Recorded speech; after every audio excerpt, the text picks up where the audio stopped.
அனைவருக்கும் வணக்கம். இன்னைக்கான அரசியல் அப்டேட்ல நம்ம பார்க்க போற ரொம்ப முக்கியமான ஒரு பரபரப்பான தகவல் என்ன அப்படின்னு பார்த்தீங்கன்னா, இஸ்ரேலும் அமெரிக்காவும் சேர்ந்து பார்த்தீங்க அப்படின்னா, கடந்த பிப்ரவரி 28ஆம் தேதி முதல் ஈரான் மீது போர் தொடுத்து வந்துட்டு இருந்தாங்க.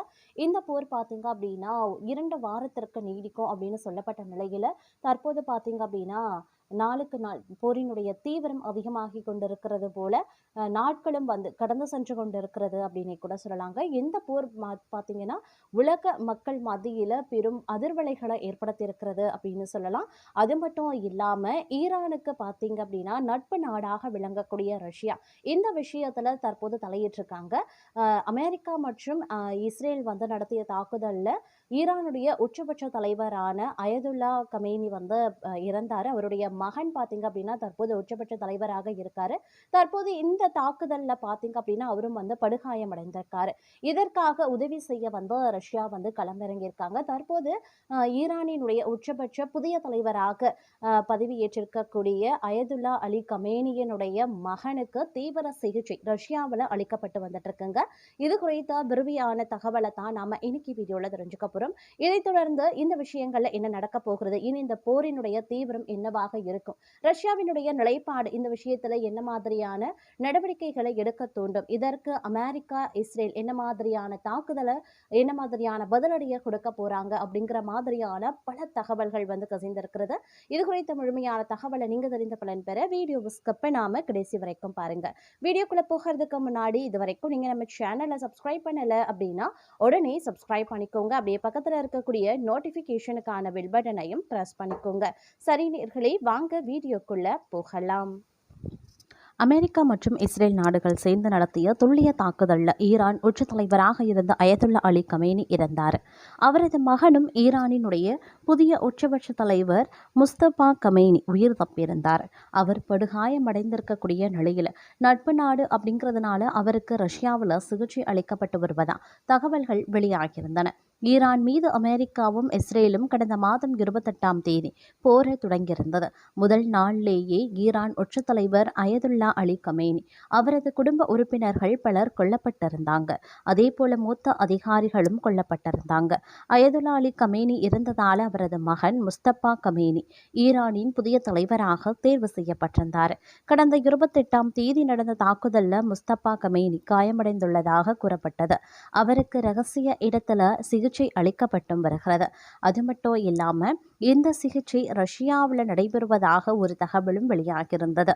முஸ்தபா கமேனியை தீர்த்து கட்டுவோம் என்று அமெரிக்காவும் இஸ்ரேலும் தெரிவித்திருக்கிறதுனால அவர் சிகிச்சை பெறும் இடம் மிகவும் ரகசியமாக காக்கப்பட்டும் வந்துட்டு இருக்குங்க.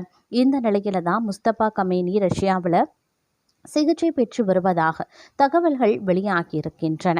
ரஷ்யா தலைநகர் மாஸ்கோவில் ரகசிய இடத்தில் வைத்து அதிபர் விளாடிமிர் புதின் உத்தரவில் முஸ்தபா கமேனிக்கு சிகிச்சை அளிக்கப்படுவதாக தகவல் வெளியாகியிருந்தது. ரஷ்யாவும் ஈரானும் நெருங்கிய நட்பு நாடுகள். ஈரான் மீது பொருளாதார தடைகளை அமெரிக்கா விதித்த போதும் ரஷ்ய அதிபர் விளாடிமிர் புதின் நெருக்கமாக செயல்பட்டு வருகிறார். இரு நாடுகளிடையே வர்த்தகம், பாதுகாப்புத்துறை சார்ந்த ஒப்பந்தங்கள் இருக்கின்றன.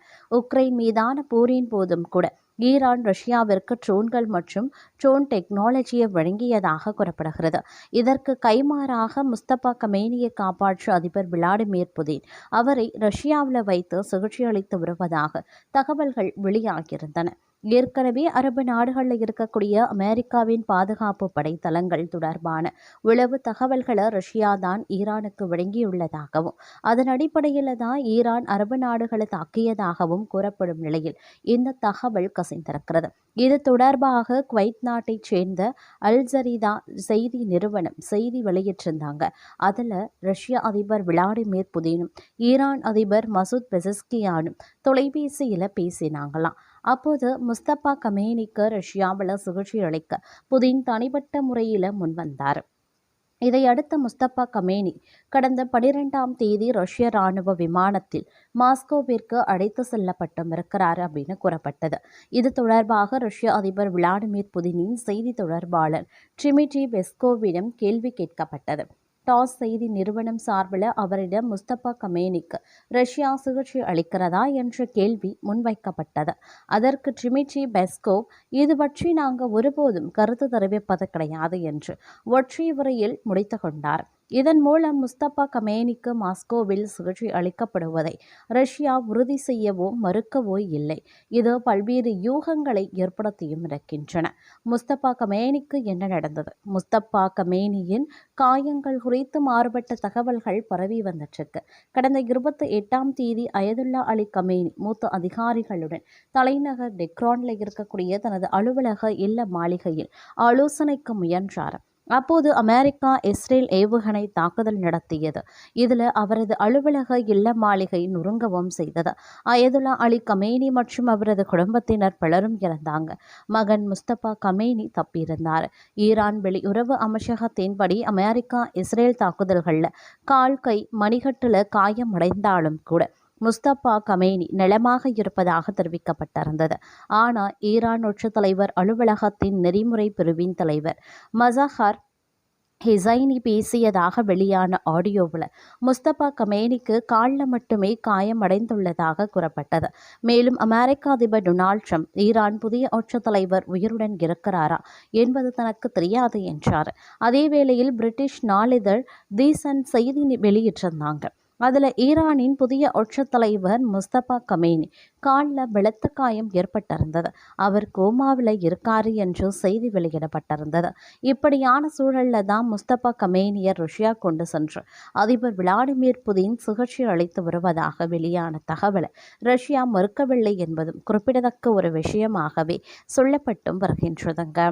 அது மட்டும் இல்லாமல் தற்போதைய சூழ்நிலையில் அமெரிக்கா இஸ்ரேல் மற்றும் ஈரான் இடையேயான போர் இதுவரை இல்லாத வகையில் நாளுக்கு நாள் உச்சமடைந்து வந்துட்டுருக்குங்க. இந்த மோதலில் இதுவரை மற்ற நாடுகள் தலையிடவில்லை என்றாலும் கூட ரஷ்யாவின் உளவுத்துறை தகவல்கள் இதில் முக்கிய பங்காற்றி இருக்கும் என தகவல் வெளியாகியும் இருக்கிறது. இது குறித்து இப்போ நாம் விரிவாக பார்க்கலாம். மத்திய கிழக்கு மோதல் விண்வெளி தகவல்களால் முடிவாகும் நிலைக்கு போய்விட்டது. அமெரிக்காவின் வாஷிங்டன் போஸ்ட் இது தொடர்பாக சில முக்கியமான தகவல்களை வெளியிட்டிருந்தாங்க. அதில் அமெரிக்க போர்க்கப்பல்கள் விமானங்களினுடைய துல்லியமான இருப்பிடங்கள் உள்பட முக்கியமான உளவு தகவல்களை ரஷ்யா தான் ஈரானுக்கு வழங்கியுள்ளதாக தெரிவிக்கப்பட்டிருந்தது. போர் என்பது இந்த காலத்தில் மொத்தமாகவே மாறிவிட்டதை போலவே இது பார்த்தீங்கன்னா காட்டுகிறது அப்படின்னு சொல்லலாம். வெறுமனே தாக்குதல்களை தாண்டி உளவு தகவல்கள் எப்படி சேகரிக்கப்படுகிறது என்பதே போரில் முக்கியமானதாக பார்க்கப்படுகிறது. இந்த நவீன போரில் செயற்கைக்கோள் உளவு டேட்டா முக்கிய பங்காற்றுகிறது. இந்த டேட்டாவை வைத்தே அமெரிக்காவை அதிர வைத்திருக்காங்க ஈரான். ரஷ்யா இந்த மோதலில் இதுவரை நேரடியாக ஈடுபடவில்லை. போர் ஆரம்பித்தது முதலே ஈரானுக்கு ஆதரவாகவும் அமெரிக்காவுக்கு எதிராகவும் ரஷ்யா கருத்து கூறியது. இருந்தாலும் இந்த போரில் ரஷ்யா நேரடியாக வரவில்லை. இருந்த போதிலும் ஈரானுக்கு உதவும் வகையில் சேட்டிலைட் உளவு தகவல்களை சொல்லியிருக்கிறது. இதுவே ஈரானுக்கு கேம் சேஞ்சர் ஆயுதமாகவே மாறியும் இருக்கின்றன.